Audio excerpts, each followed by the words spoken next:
The galactic auction house fell silent when Lot 47 appeared on the holographic display, a dead planet stripped of atmosphere, scarred by ancient wars, orbiting a dying red dwarf in the terminus sector. The auctioneer, a Vex Thari with crystalline skin that refracted the dim station lights, barely concealed its disgust. Opening bid, 1/4 credit, it announced, mandibles clicking with disdain. Harry Chen leaned forward in his seat, squinting at the planetary scan. Beside him, Orla Kavanaugh, his business partner and the only human crazy enough to join him on this venture, was already pulling up the property records on her datapad. 17 previous owners, she murmured, her Irish accent thick with concentration. All disappeared within standard cycles of purchase. No bodies recovered, no distress signals, just gone. Harry grinned. So it's haunted? Or cursed? Or hiding something that eats people? Orla's green eyes met his. You're going to bid, aren't you? 25 cents for an entire planet? Orla, I've paid more for bad coffee. The auction concluded in seconds. No other species wanted Kepler 442c, now officially renamed New Donnagal per Orla's insistence. The Vexithari auctioneer processed their payment with what Harry could only interpret as pity, its translator spitting out standard warnings about liability waivers and the Galactic Council's non-responsibility for unfortunate outcomes. 3 weeks later, their retrofitted mining vessel, the Puka, broke orbit around New Donnagal. The planet looked exactly as advertised, dead. Rust-red deserts stretched across continents. Dry ocean basins carved deep scars into the crust. The atmosphere was a poisonous whisper, barely registering on their sensors. Home sweet home, Harry muttered, initiating landing sequence. They touched down near what appeared to be ruins, the remnants of the planet's original civilization, long extinct. Orla suited up, triple-checking her seals. Humans were still novelties in galactic space, having only joined the community 15 years prior. They were considered weak, fragile, prone to dying from minor environmental hazards that other species shrugged off. The ruins were magnificent up close. Towers of black stone spiraled toward the burnt sky, covered in symbols that predated any known galactic language. Harry activated his helmet recorder while Orla took mineral samples. Look at this architecture, she breathed. This wasn't destroyed by war. It's deliberate. They dismantled their own civilization. That's when the ground opened beneath them. Harry barely grabbed Orla's arm as they plummeted into darkness, their suit lights spinning wildly. They hit water. Impossible, the scans showed no liquid water, and surfaced in an underground cavern that shouldn't exist. Bioluminescent fungi carpeted the walls, casting everything in ethereal blue. And there, emerging from the shadows, were the Keplerians, not extinct, hiding. They were beautiful and terrible, semi-translucent beings that seemed to shift between states of matter, their forms never quite solid.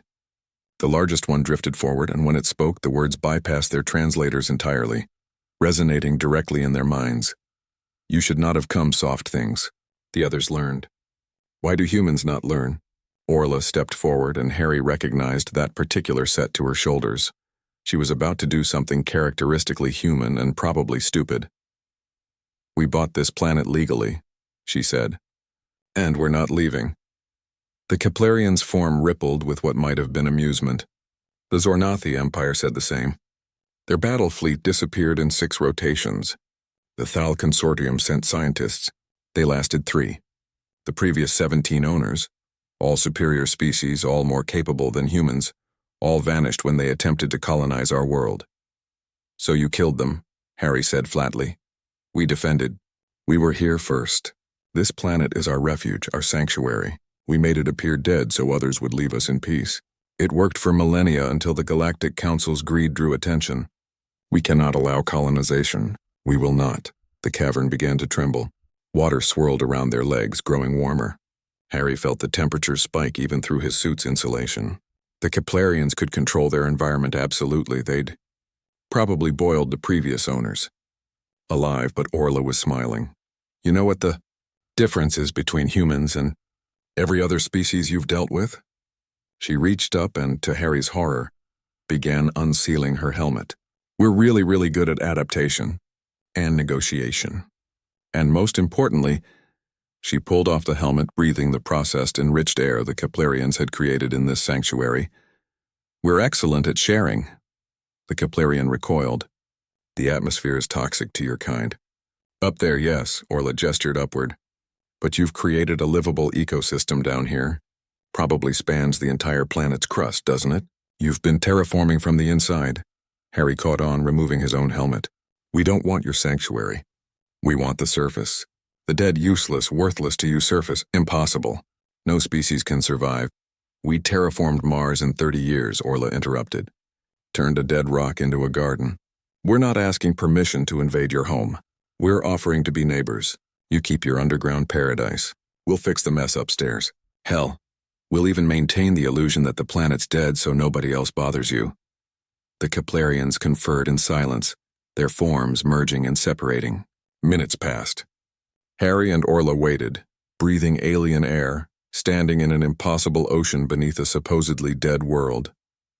Finally, "And if we refuse?" Harry shrugged. "Then we figure it out.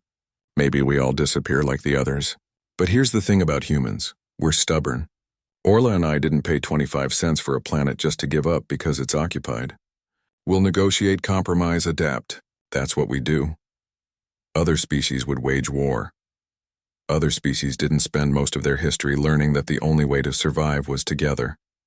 Orla said softly. "We're good at coexistence. It's kind of our superpower." The largest Keplerian drifted closer, studying them with senses beyond human comprehension. Then incredibly it extended something like a hand. 25 of your cents. For the entire surface. You will leave our sanctuary untouched. You will tell no others of our existence. And perhaps, we will see if humans are truly different." Orla shook the appendage, grinning fiercely. "Deal. Welcome to New Donnagal. Both parts." 6 months later, atmospheric processors dotted the surface while beneath the crust, humanity's first underground embassy maintained peaceful relations with the Keplerians. The secret remained intact. New Donnagal appeared as dead as ever to passing ships, and in a small bar on the orbital station, Harry raised a glass to his partner. "Best 25 cents I ever spent." Orla clinked her glass against his. "The trick, Harry, is that everyone else thought the planet was the prize. Turns out the real treasure was learning to share." Below them, 2 civilizations began the slow, careful work of becoming neighbors. And throughout the galaxy, bureaucrats puzzled over why the cursed planet of Kepler 442c finally had owners who didn't disappear. The answer was simple, though no other species quite understood it. Humans had spent millennia learning that sometimes the best way forward wasn't conquest, it was compromise.